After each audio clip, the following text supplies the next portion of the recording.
Last year I spent my summer exploring North Bay, Ontario, looking to tag alongside hard-working men and women who make an honest living. I wanted to see what life was like for the unsung heroes of the working class. The people who work every day to make a city function. I got my hands dirty, tried new things, and met some fantastic people. And now I'm going to do it all again on Season 2 of Steel Toe Rookie. Welcome back to Steel Toe Rookie. Today we're going to be working with the basin crew and we're going to replace a storm sewer.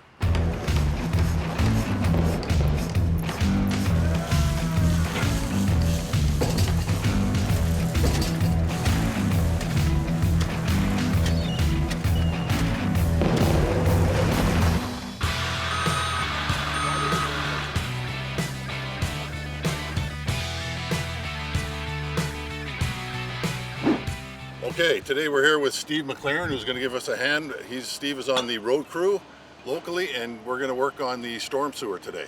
So Steve, maybe you can tell us a little bit about what we're going to do today. Yeah, absolutely, Bill. We'll just take a look here. What we have here is the top frame of a catch basin. The catch basins are designed to grab the road from either people's lawns or the roadway itself, grab the water, take it down the storm drain so it's not in people's basements, not on the road, flooding out the road. So what we're going to do today is dig out down to the precast, which is this little portion here. The precast cement has this concrete or precast lid on it to catch the water. So once we dig it out, we're going to set it to the height of the curb and the roadway. So when people drive down the road, you can see all the catch basins along the sides of the curb. They should be set right to grade with the road, so there's not a bump for the people in North Bay driving around killing their suspension. So I'm driving along the road and I've got this basin, but it's obviously not draining because there's a big puddle of water that's it. So what's gone wrong? In that scenario, there's either a breakdown of the pipe itself or the pipe has become plugged. You don't know whether a child opened the basin and dropped the volleyball in there and now the pipe's Right. plugged. So everything starts with an investigation of what the problem is. So a lot of times you'll see a guy parked on the side of the road for North Bay or whoever, and he'll just stop, get out, open the lid, try to see down what he can see to investigate it. And if it is just some parging around a lead has broke down, so now again a leak, sand coming in, making a pothole, then we'll take care of it by reparging or there's new products now that we use under the ground like Denso tape, and it's a Vaseline basically impregnated cloth, and when you wrap it around it protects that parge that you've done, so it doesn't break down over time, and it also seals it so it doesn't let any sand or fine grains in and plug up the system. So when this does get plugged, is this would that be considered an emergency? Like, would you guys get called out on that right away? Yeah, absolutely. When they become plugged, like I said, they're designed to take the water away, not only from the road, but from people's yards. Right. So when one of the systems becomes plugged, it can backflow into the people's houses, into their property. So we really got to get that water away from the people and the roadway. Right. So. Okay. These lids are approximately 200 to 250 pounds, so they got to be lifted out and set on the ground safely. Now we got the hole open. If you want to come over and take a quick shot, you can see what we're talking about. These are all leads, and now Billy, we're going to flip this back your way. And that's called the frame. So now we'll clear around this, because when we're doing our new build-up, we can't have this stuff falling in, the dirt and material falling in on top, because that's going to change our height. We can't compact that when it's between. So we're just going to clean around. Billy, you can probably give me a hand doing that. Yes, I can. We'll give you a shovel.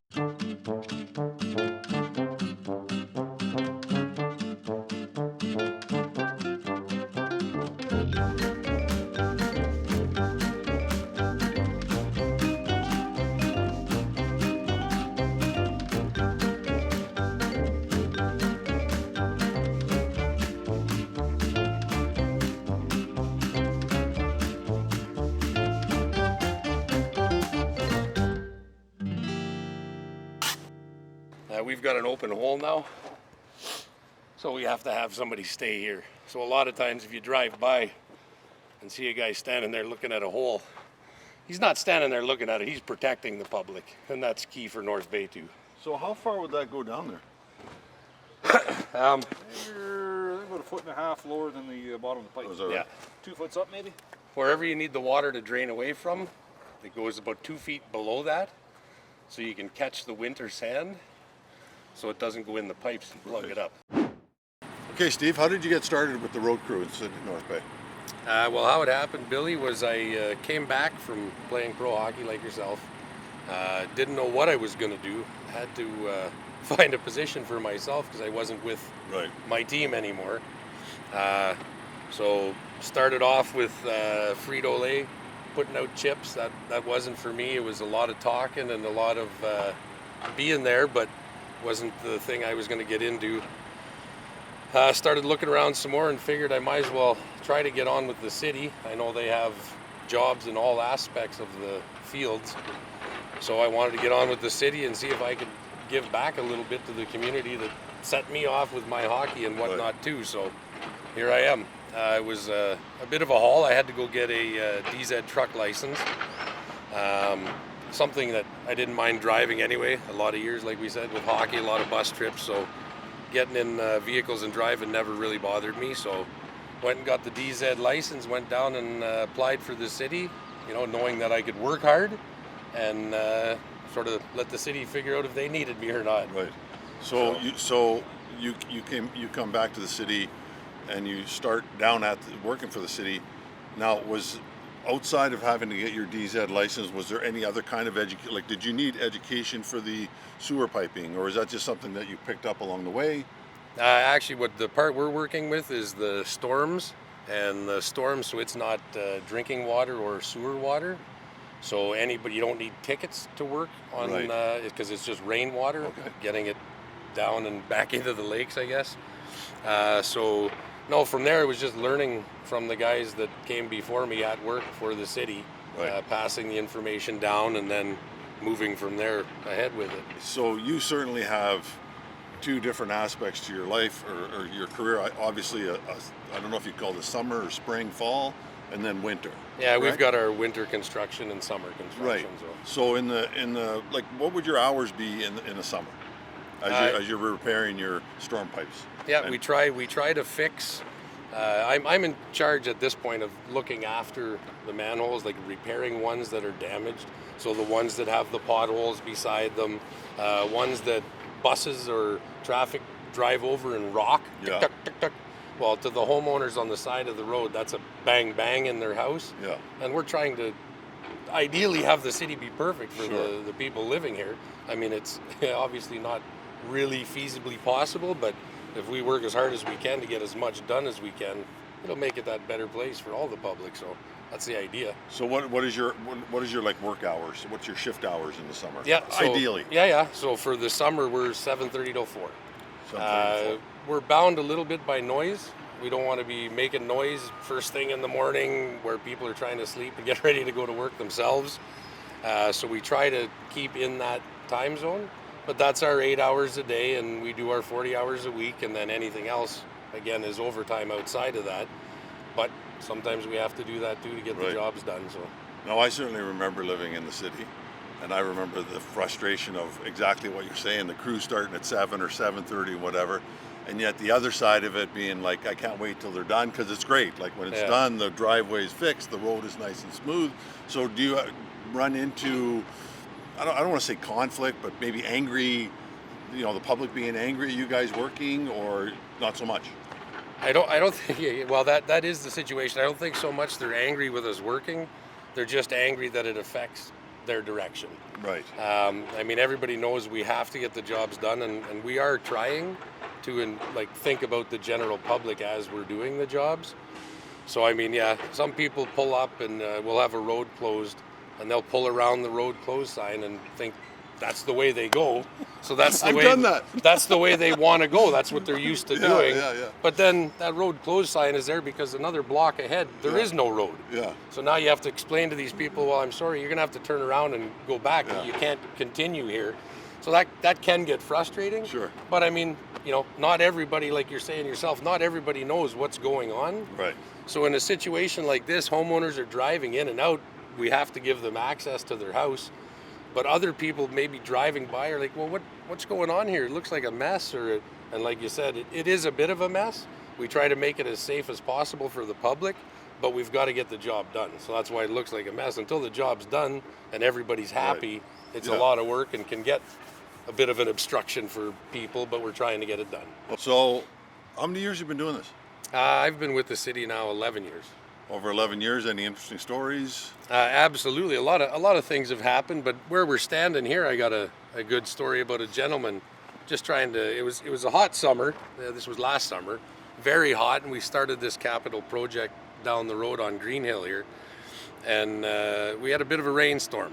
So with the rainstorm, everything sinks in, everything's mucky. The one neighbor was trying to lighten the mood on everybody, so he came out and planted his fishing pole on the edge of the bank of the excavation because it had filled up with water, and hid something down at the bottom, called us all over like he was fishing in the mud hole, and pulled up a case of beer. Now, he wasn't able to share it with us all, but it was the best thing because he was That's awesome. planning on doing it. Hey guys, 4 o'clock's not too far away. Yeah, you know, yeah. end of the day, have a beer with the neighbors. But he appreciated it, and he brought a smile to everybody's face. And Right. Okay, thanks for the information, Steve. Maybe you can take me to the work site and show me what we do. yeah, absolutely. Let's get back to work here.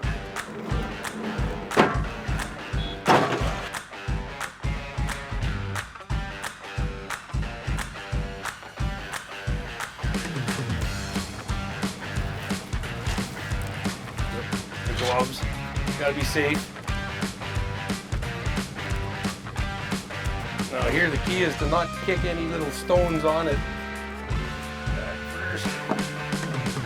So this here is a 3-inch module lock, giving us a 3-inch lift.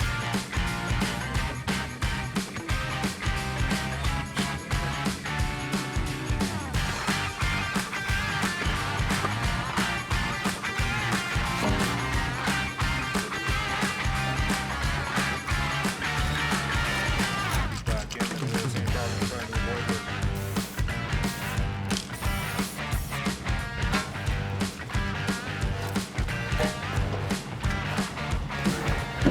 Water to make cement.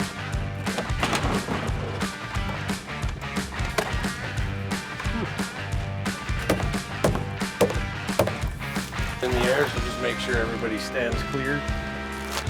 You don't want to breathe it in.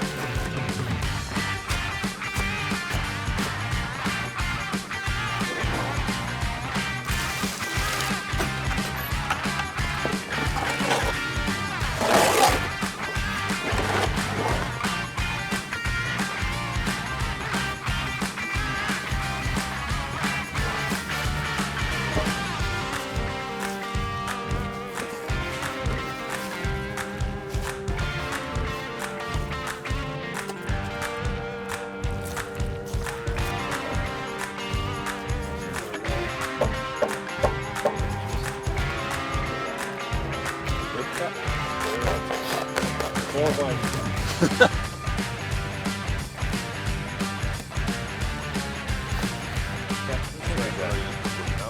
Put the lid back on and good to go.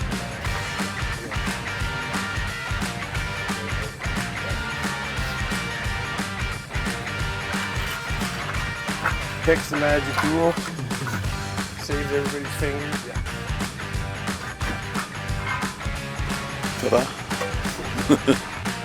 Now we clean up a bit and move on to the next one. Okay, we'd like to thank Steve and the Basin crew for their education today on the storm sewers. We'll see you next time on Steel Toe Rookie.